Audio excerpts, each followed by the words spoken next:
이민 생활에 도움을 드리는 오늘 이 시간에는요, 이민법 전문이신 청간우 변호사님께서 여러분들의 궁금증을 해결해 드리기 위해 이 자리에 함께 하셨습니다. 변호사님 안녕하세요. 네, 안녕하십니까. 네, 반갑습니다. 반갑습니다. 네, 2024년이 시작된 지 벌써 2달이 지나고 있습니다. 이 이민법 절차를 밟고 계시는 분들은 아무래도 2024년 새 한 해를 시작하면서 좋은 소식 기다리고 계시는 분들 많으리라 생각이 예. 되는데요. 아무쪼록 올 한 해 많은 분들이 미국에서 살아가면서 근간이 되는 이 신분 문제가 정말 잘 해결돼서 좋은 소식이 들려오는 한 해가 되셨으면 좋겠습니다. 네, 변호사님 먼저 2024년 3월 영주권 문호부터 좀 소개해 주시죠.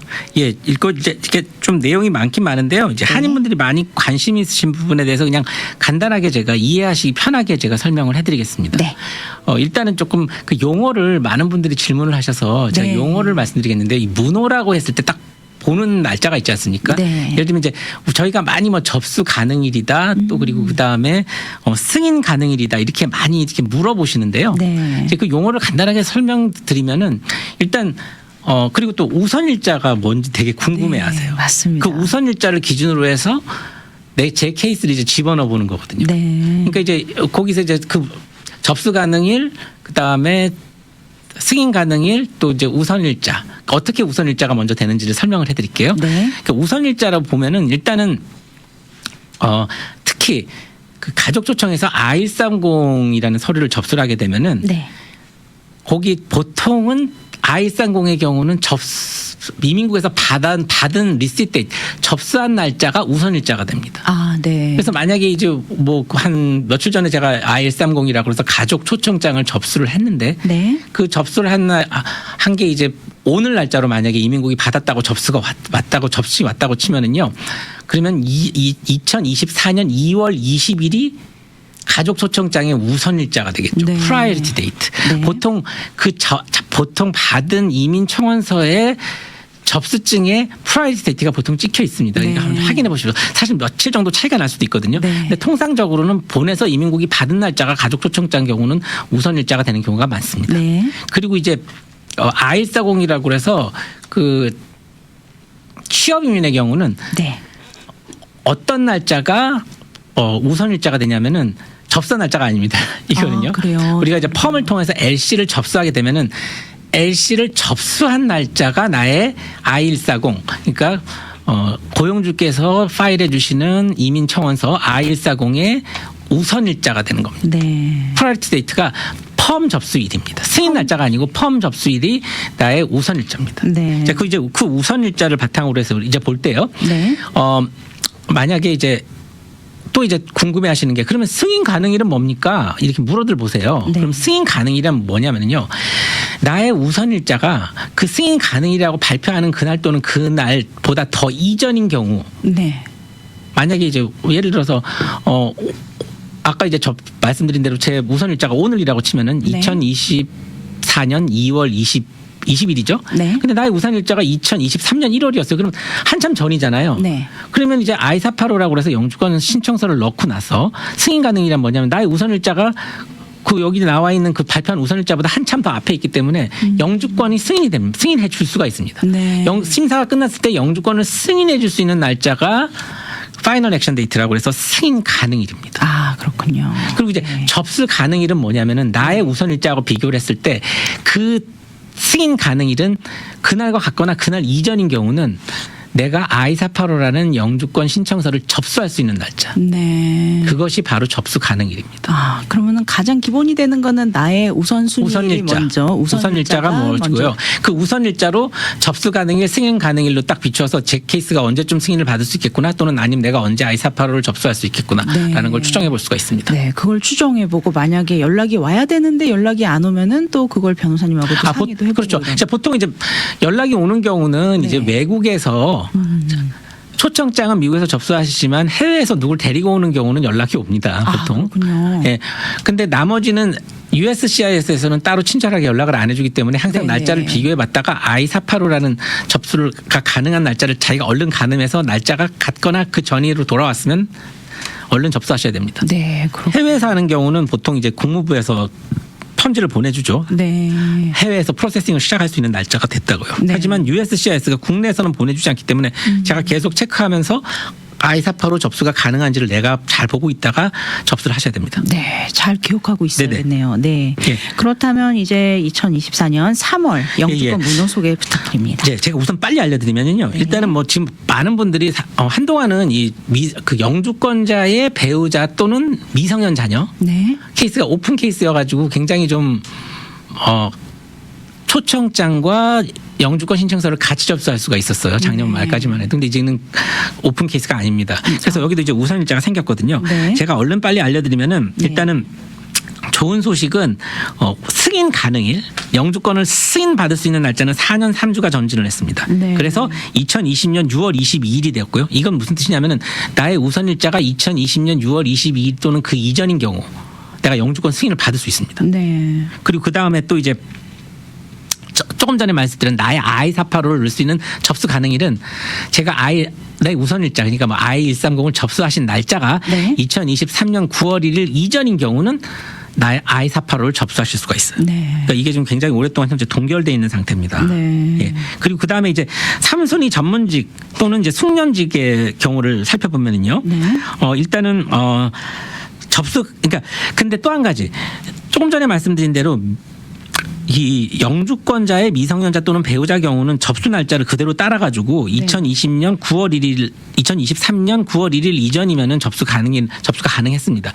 국무부에서 발표하는 날짜가 있습니다. 그 국무부 날짜를 그대로 따라서 이 경우는 2023년 9월 1일 이전인 경우는 I485를 접수하실 수가 있어요. 네. 근데 국무부에서 발표하는 그 영주권 문호와 USCIS에서 받아주는 날짜가 차이가 있는 경우가 있을 수 있습니다. 그러니까 그건 달마다 잘 체크를 해보셔야 됩니다. 네. 그러니까 취업이민의 경우 같은 경우도 현재 이제 국무부하고 국무부에서는 우선일자를 쓰는 게 아니고 승인 가능일을 접수일자로 쓰라고 그 가이드라인이 나와 있습니다. USCIS는 현재는요.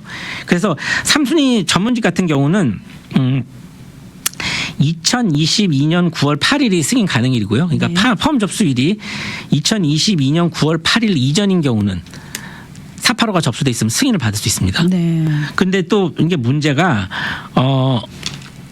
국무부는 조금 날짜가 다르네요. 그죠. 국무부는 틀립니다. 네네. 국무부에서는 또 다른 날짜를 발표했는데 그냥 제가 지금 시간이 없어서 빨리 발표드리면은 조금 전에 말씀드린 그 2022년 9월 8일을 접수 가능일로 쓰라고 되어 있습니다. 네. 파이널 액션 데이트. 그러니까 네. 우선 일자를요. 그러니까 2022년 9월 8일인 경우 8일 이전에 펌을 접수하신 경우만 I485를 접수하실 수가 있습니다. 네. 3순위 전문직의 경우 네. 그다음 3순위 숙련직의 경우는 네.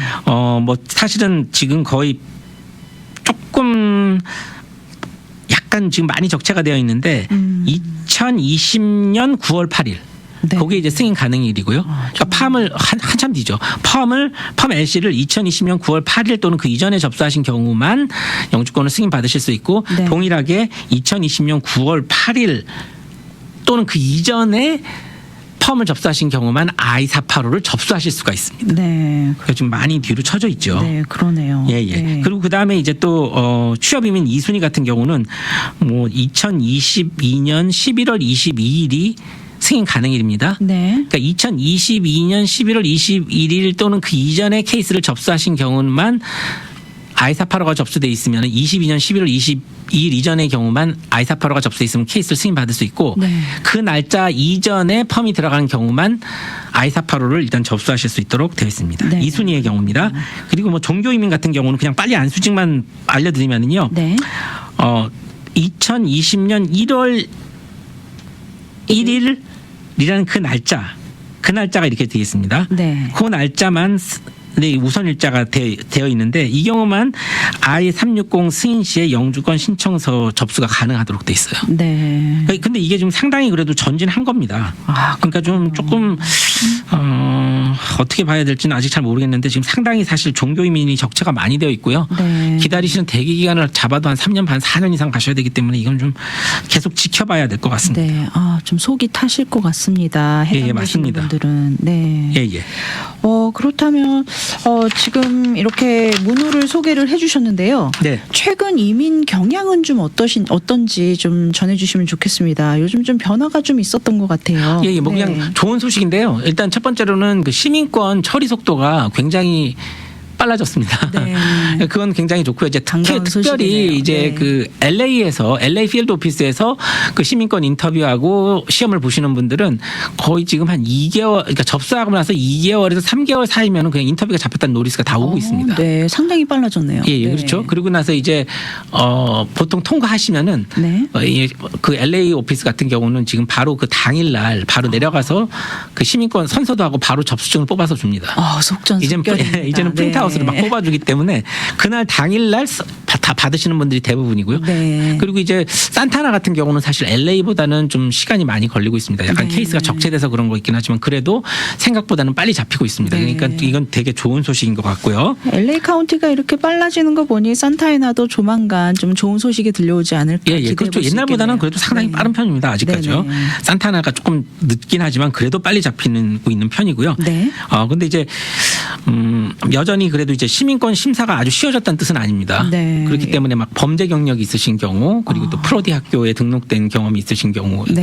있는데도 영주권을 받으신 분들의 경우 이런 경우 분들은 그리고 또 이제 취업 이민으로 영주권을 받으신 분들은 서류가 엑스트라로 또 들어가실 서류들이 있기 때문에 네. 미리 전문가랑 잘 상의를 하시고 네. 영주권을 받으시기 바랍니다. 네. 잘 하시면 됩니다. 그러니까 이민국이 원하는 서류가 있어요. 범죄 기록 같은 경우도 꼭 그 서류를 전문가하고 상의를 하신 다음에 내시고 케이스에 대해서도 좀 설명을 미리 이민관한테 해주는 것이 굉장히 좋습니다. 네. 지난주 같은 경우도 이제 케이스가 관련돼서 그 범죄 기록 같은 게 한 4가지 정도 있는 경우도 잘 설명을 해서 네. 시민권을 받으셨거든요. 네네. 그러니까 먼저 전문가와 상의를 하십시오. 이게 네. 한국 분들이 시민권 많이 떨어집니다. 얘기를 안 해서 잘 몰라서 그렇지.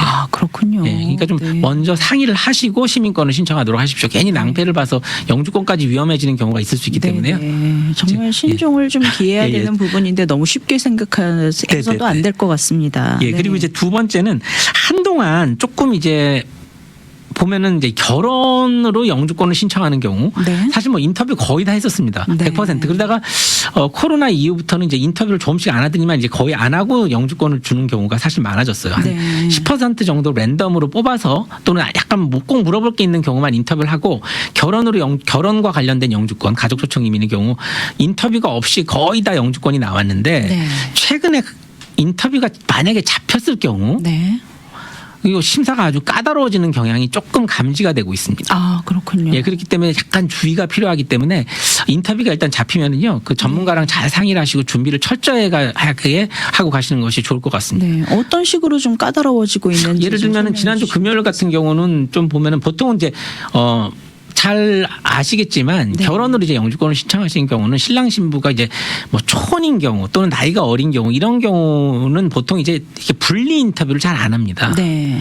분리 인터뷰라는 거는 신랑과 신부를 따로 데리고 들어가서 네. 케이스를 물어보고 2개를 맞춰서 이제 점수를 매겨서 몇 점 미만이 그냥 자동으로 떨어뜨려 버리는 그런 식으로 인터뷰를 하는 건데 네. 보통 이제 그런 거는 서류상으로 뭐 두 분이 다 뭐 결혼을 뭐 이혼 경력이 3번 4번씩 있으시다든지 네. 또는 뭐 남편이 50세가 넘은 아저씨인데 뭐 신부가 뭐 아직 10대 후반이라든지 뭐 이렇게 누가 딱 서류상으로 봐도 누가 봐도 문제가 있는 이상한. 경우만 분리 인터뷰를 했는데 둘 다 초혼이고 그다음에 또 이게 뭐 이혼 경력도 없고 뭐 다 젊은 부부 별 문제가 없어 보이는데도 처음부터 그냥 따로 데리 들어가서 심사하는 경향이 조금씩 생기고 있거든요.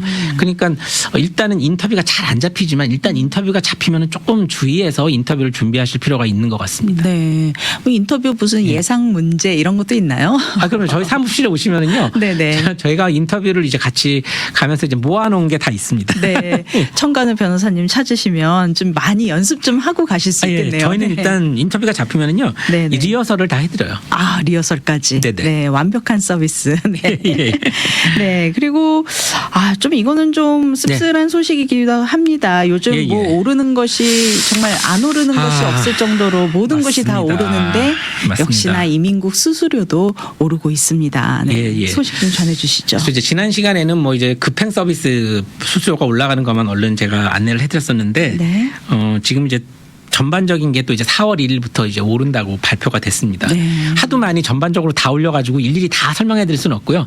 한인분들이 많이 이용하시는 케이스에 대한 거 이제 몇 가지만 얼른 저희가 소개를 해드리겠습니다. 네. 조금 전에 말씀드렸던 가족 초청하는 할 때 이민 청원서가 이제 I-130이죠. 네. 그 I-130의 경우는 이제 또 피가 올라갔는데요. 네. 근데 이제 이 피가 올라간 내용이 조금 헷갈리실 부분이 있는 것 같아가지고 제가 좀 설명을 드릴게요. 네.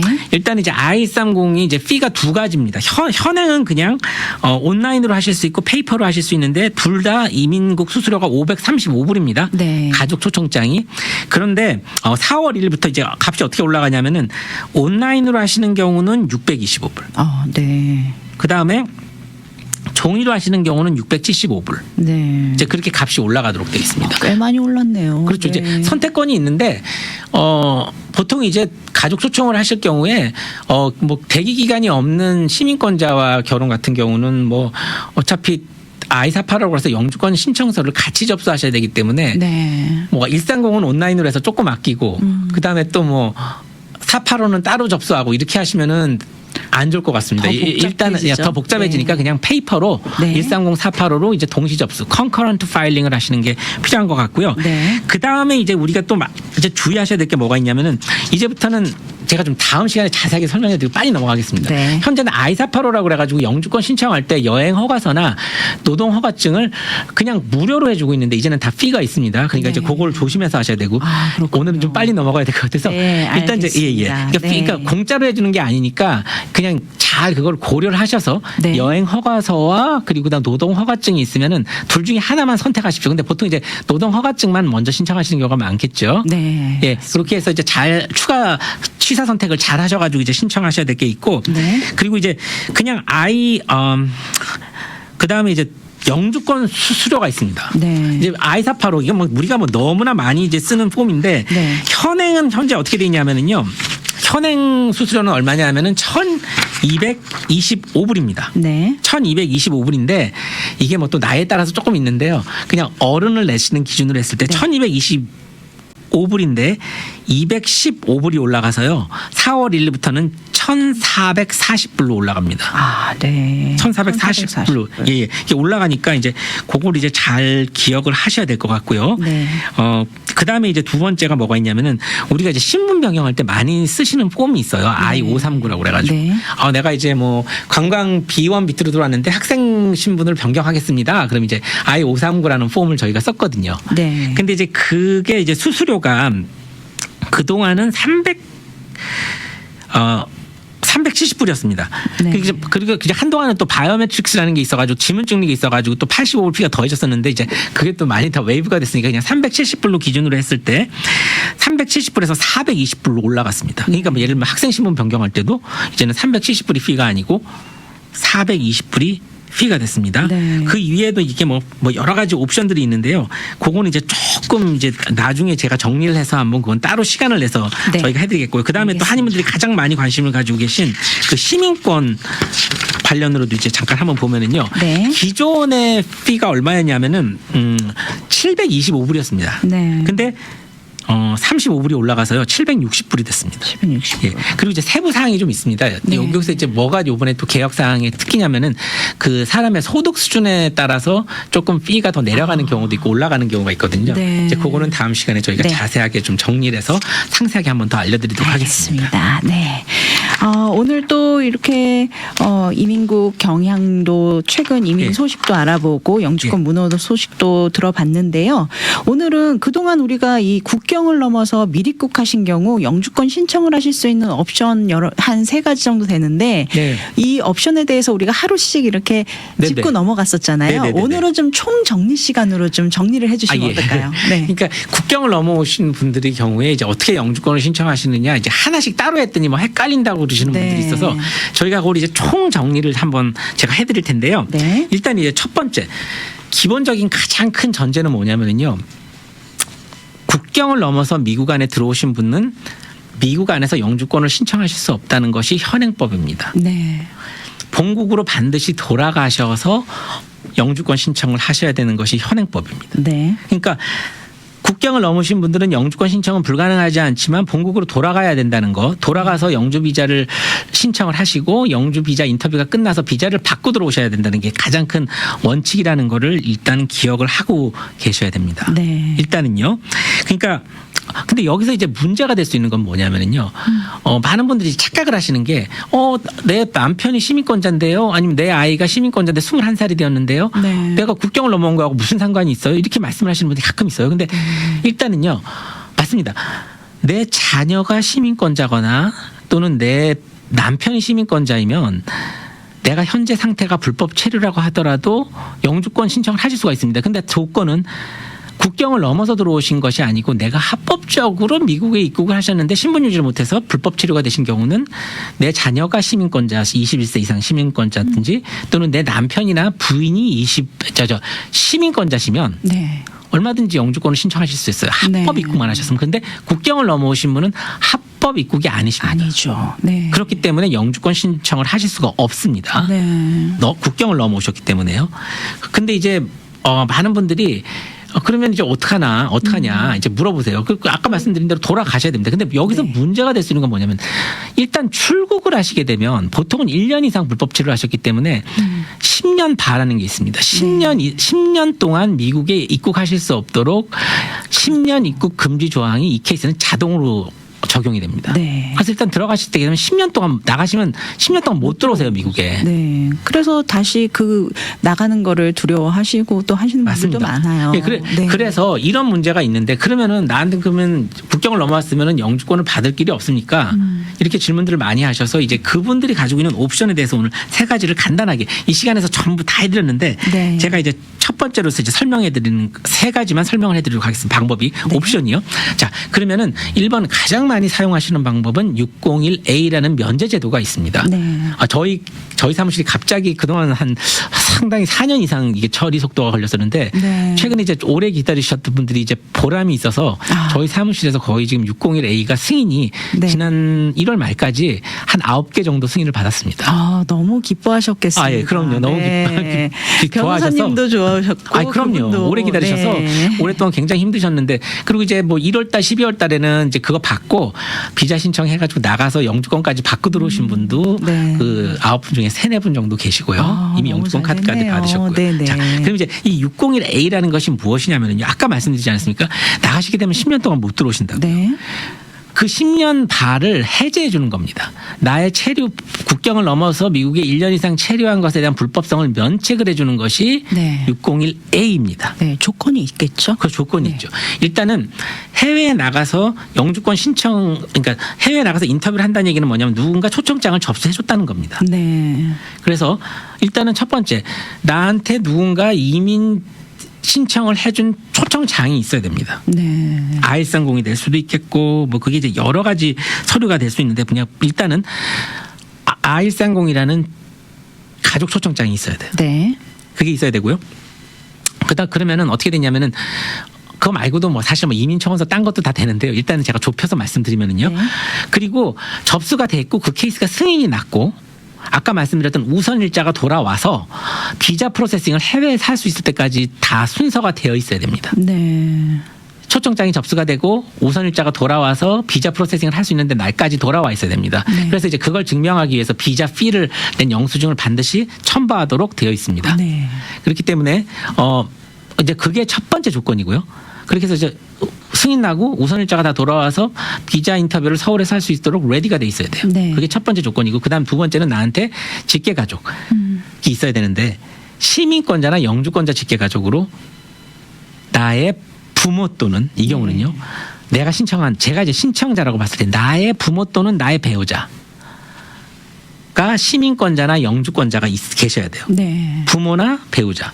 그다음에 부모나 배우자가 여기서 이제 우리가 이민국에다 증명하셔야 될 부분이 무엇이냐면은 내가 한국으로 돌아가서 이분들이 여기 미국에 남겨지게 되면 이분이 극심한 고통을 겪게 될 거라는 걸 증명하셔야 됩니다. 네. 그래서 내가 한국 돌아가면 남아서 이분이 뭐 정신적으로, 육체적으로, 재정적으로 엄청난 고통을 겪게 될 거라는 걸 성공적으로 증명하신 경우만 면책을 승인 받으실 수가 있고요. 네. 그것이 승인이 되시면은 정상적인 비자 인터뷰 절차를 서울에서 이제 진행을 하셔서 서울에 있는 영사과에서 미국 대사관 영사과에서 인터뷰를 하시고 아무 문제 없이 승인난 이제 영주 비자를 가지고 입국을 하시면은 미국 내에서 영주권을 받으실 수가 있습니다. 네. 이제 그것이 601A입니다. 네. 그리고 그다음에 두 이제 번째는 그다음 두 번째 이사와 아이 조항이라는 것이 있습니다. 네. 이사와 아이 조항이라는 건 뭐냐면은 조금 전에 말씀드릴 때 국경을 넘어오셔서 미국에 들어오신 분들, 미입국을 하신 분들은 본국에 돌아가야 된다고 그랬잖아요. 그렇죠. 근데 본국에 돌아가지도 않아도 되는 예외 사항 2개 중에 하나입니다. 네. 어떤 예외 사항? 그렇죠. 이제 이분들은 이사와 아이 일단 조항에 적용을 받으시려면은 누군가가 2001년 4월 30일 그날 또는 그날 이전에 나를 위해서 이민 청원서를 I-130이 될 수도 있겠죠. 네. 그리고 또 뭐 예를 들면은 뭐 종교이민 I-360이 될 수도 있겠고 또 I-140이 취업이민이 될 수 있겠고 이 취업 또는 뭐 가족소청 이민으로 그 이민 청원서를 2001년 4월 30일 이전에 접수를 해줬다는 증거가 있으면 됩니다. 네. 물론 이제 취업이민 같은 경우는 레이버 서티피케이션이라고 해서 펌이 파일된 증거도 됩니다. 네. 그것을 증명 4월 30일 전에 펌이 파일되거나 이민 청원서가 들어갔던 증거가 있다 그러면은 벌금 1,000불만 내시면 네. 그러면은 내가 국경을 넘은 거하고 불법 체류해 오신 게 모든 것을 싹 다 용서해 주는 제도입니다. 네. 그래서 우리가 이걸 부분 사면이라고도 사실 부릅니다. 네. 전부 다 하는 게 아니고 이민 청원서가 들어간 분들만 용서해 주는 거니까요. 네. 또 다른 하나는 또 뭐가 있을까요? 그렇죠. 그러면은 이제 뭐 옛날에 이제 접수증을 들고 가면 되죠. 뭐 우리 할머니가 해줘서 근데 이제 여기서 이제 그랜드파더라고 그래서 자기 부모가 그때 접수가 됐으면 21세 미만 미성년 자녀였으면 또 적용이 됩니다. 네. 이제 그러면 이제 접수증을 이제 보여주면 되는데 여기서 최근에 이제 각 트럼프 대통령 때부터 조금 시작된 경향이 접수했던 청원서가 어프로버블 승인 가능했었어야 된다는 조건이 있습니다. 네. 그래서 이제 케이스 자체가 이제 뭐 사기로 판명이 돼서 거절이 된 취업이민이나 이런 경우는 제동이 걸릴 가능성이 있기 때문에 네. 일단은 이제 어떻게 결정이 났는지에 대해서 그 전문가랑 상의를 하시고 이사와 아이도 접수를 무턱대고만 하신다고 되는 게 아닙니다. 네, 그렇죠. 네. 네. 이제 그런 것도 잘 고려를 하셔서 이제 접수를 하시면 한국으로 돌아가시지 않고도 미국 내에서도 벌금 1,000불만 내시면 영주권 신청이 가능하십니다. 네. 그리고 마지막 하나가 있는데 네. 결국은 오늘 시간이 조금 모자라네요, 부족하네요. 진짜. 네. 그래서 마지막 하나는 우리 다음 시간에 요거 마지막 한 개까지도 예. 말씀을 해주시고 그렇게 하고 제가 네. 더 자세하게 설명을 해드리도록 하겠습니다. 네, 이번 이민국 수수료도 한번 쫙 정리를 해주시면 네, 그렇게 좋겠습니다. 정리를 해드리도록 하겠습니다. 네. 오늘 좀 시간이 부족하네요. 네. 양이 많았나 봐요. 오늘 법률 시간 이 시간에는 네. 이민법 전문 청간호 변호사님과 함께 시민권자 또는 영주권자 우리 그 이민 문호도 한번 살펴보고요. 그리고 국경을 넘어서 밀입국하신 경우 영주권 신청 옵션에 대해서도 이야기 나눠봤습니다.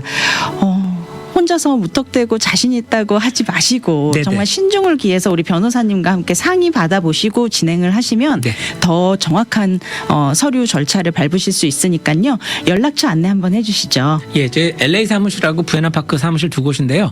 LA 사무실은 213-232-1655, 네. 213-232-1655, 그리고 그 다음에 부에나파크 오피스는요 714-522-5220, 714-522-5220입니다. 네, 청간호 변호사 사무실로 전화 주시면은요 아주 친절하고 자세한 상담 안내 받으실 수 있겠습니다. 오늘도 귀한 정보 함께 나눠주신 청간호 변호사님, 오늘도 귀한 정보 감사합니다. 예, 감사합니다.